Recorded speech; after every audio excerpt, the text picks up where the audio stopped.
Boa tarde, companheiras e companheiros. Vocês estão vendo que ao fundo tem um pequeno chafariz, né, e um laguinho que depois talvez eu possa mostrar ao final desse vídeo, ou ao término do vídeo, eu posso dar uma pequena apanhadozinha do que é o poder da criação. Isso foi feito por mim há mais ou menos 25 anos atrás. Tudo que você vê ao fundo foi feito por mim. Deu peça por peça. Esse chafarizinho não foi comprado, foi colocado aí. Foi feito peça por peça. A coluna com todos os tratos, peça por peça. Tudo no concreto. E assim como os dois filtros de água, né, e os peixinhos, vocês vão ver, eu vou mostrar assim que terminar o vídeo.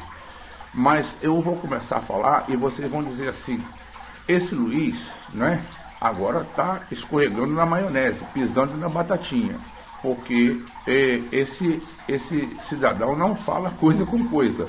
Bem, não é que eu não fale coisa com coisa. Talvez a pessoa, o ouvinte, né, o espectador desse vídeo, ele não se ateve a pequenos detalhes da vida e por isso dá um parecer assim, divergente do que é realmente a realidade.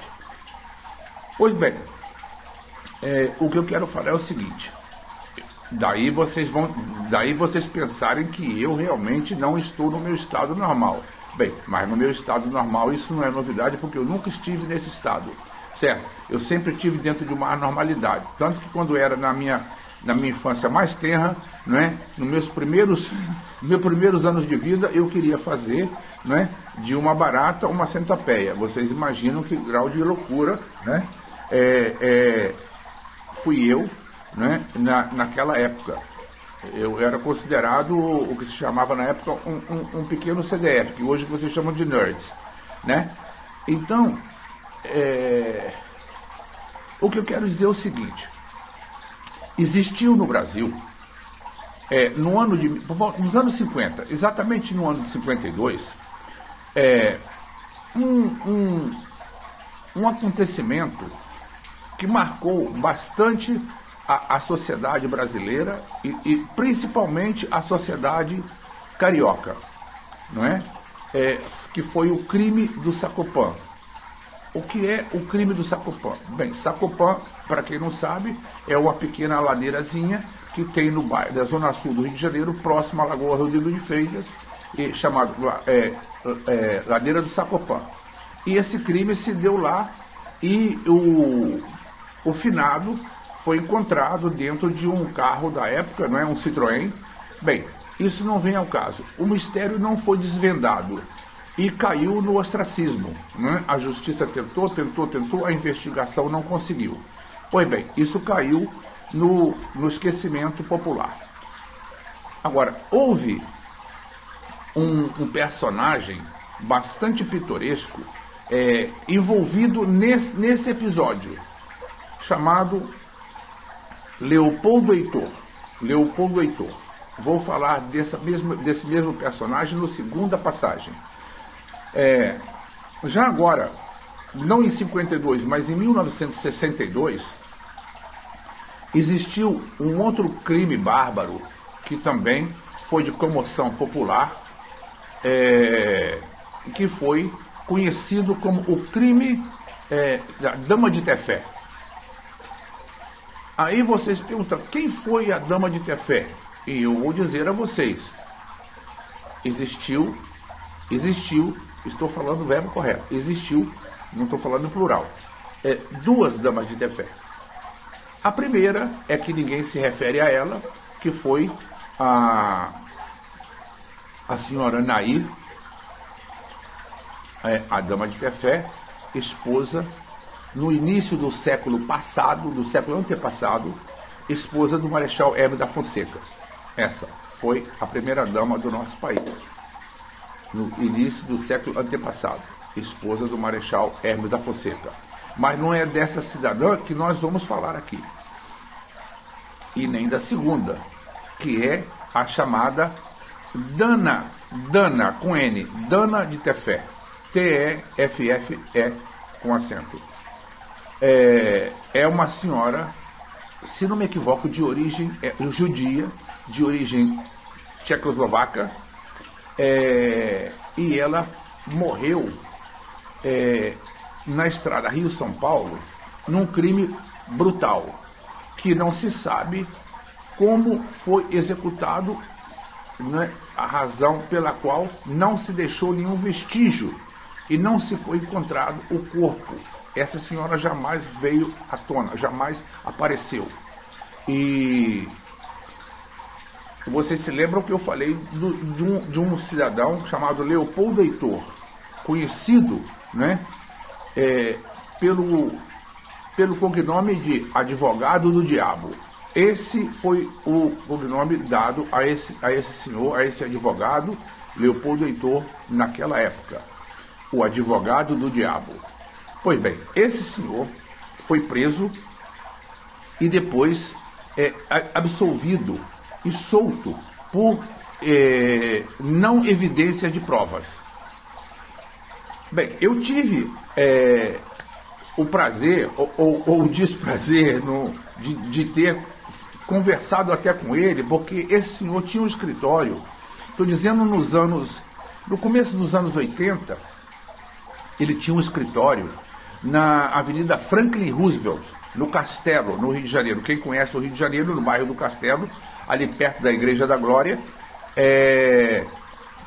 próximo, justamente, praticamente próximo, meio quarteirão do prédio da Aliança Francesa. Entendeu? Então, quem conhece o Rio de Janeiro, não sei se existe mais um prédio da Aliança Francesa, talvez exista, não sei se a Aliança Francesa segue sendo lá naquele prédio. E eu trabalhei ali numa empresa chamada da Toshiba Internacional. E, vez por outra, eu subia no elevador e me deparava com a presença do doutor doutor Leopoldo Heitor.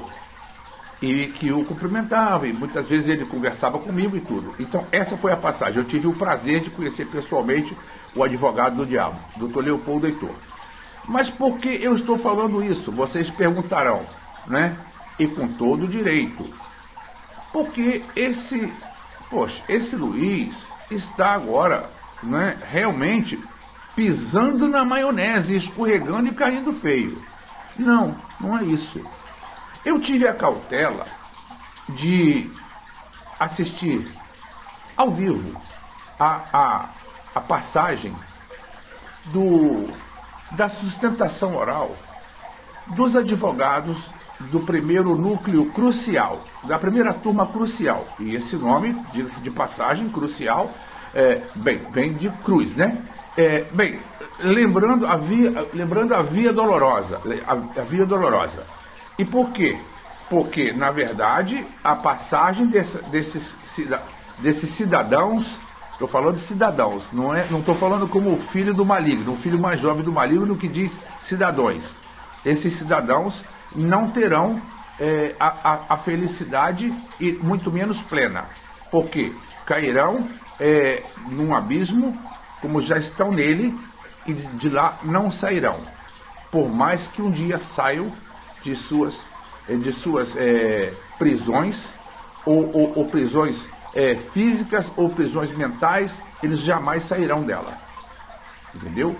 Então, o que eu tive observando é o seguinte: no dia 2 desse mês agora, de setembro, e no dia 3, eu assisti completamente, ou quase completamente, todas as sustentações dos advogados dos diabos. Vou agora acrescentar, porque agora existe vários Leopoldos Heitor. Essas sustentações, apesar de eu não ser advogado, eu estudei naquela época, não é? Fiz só 3 anos e meio, era excelente aluno, mas não terminei. E depois fui fazer economia, que tampouco terminei, fiz só 2 anos.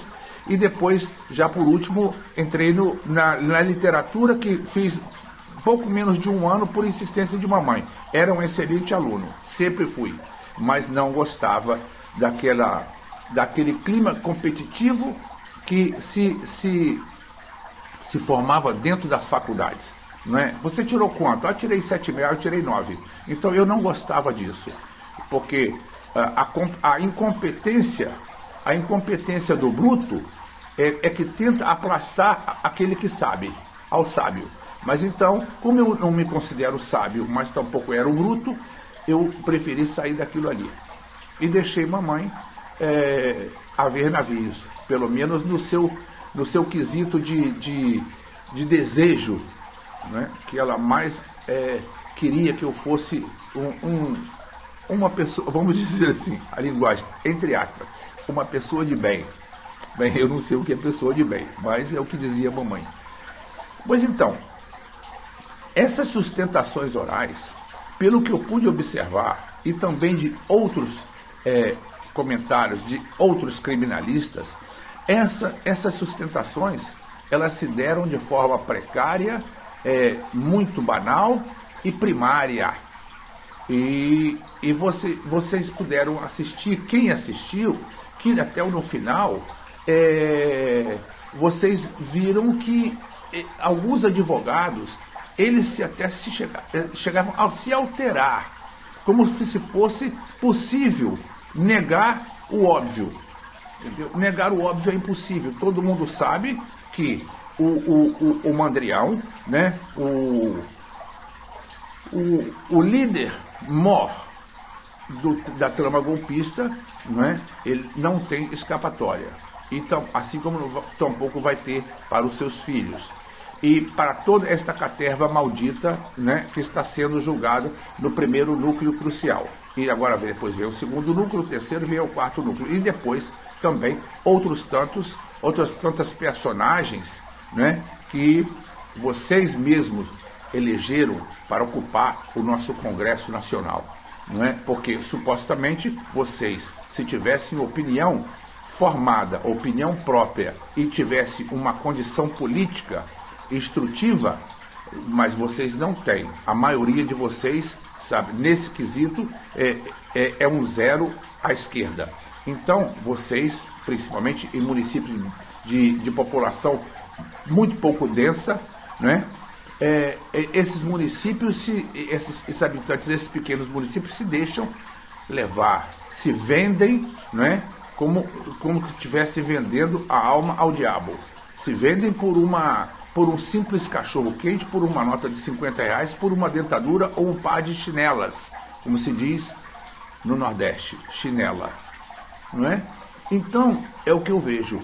A maior parte, talvez 3/4 do nosso Congresso é composto de pilantras, canalhas e sem vergonhas, né? Que em prol, ao invés de fazerem o bem comum para a população que os elegeu, não, eles lutam contra a população. Então vocês elegeram os seus próprios inimigos, que estão simplesmente visando o próprio lucro, o benefício próprio, e estão pouco se lixando para vocês, se vocês vivem bem ou mal. E se vivem bem, a tendência é que piore. Agora, o governo atual está atuando de forma drástica, e vocês nunca viram a Polícia Federal atuar tanto. Haja vista agora desses golpes da Fintechs e tantos outros, né, presos. Anteontem parece que foi um governador afastado do cargo, um deputado também afastado, não é preso, e assim vai, assim por diante. Bem, mas é isso que eu queria falar a vocês. Se vocês não se lembravam dos casos, né, do famoso advogado do diabo, Leopoldo Heitor, vocês podem pesquisar no Google. Vão lá encontrar tanto o crime do Sacopã quanto o crime da Dama de Tefé. E fazendo uma pequena alusão a esses advogados dos diabos, porque são verdadeiros diabos, verdadeiros demônios, né, que queriam a nossa morte. E assim é o que eu me despeço de vocês, não é? Com essas palavras. Vou mostrar um pequeno laguinho a vocês, vou ver se dá para vocês verem. Daqui mesmo eu vou me levantar e vou ver se vocês podem ver. Olha. Ali estão todos os peixinhos.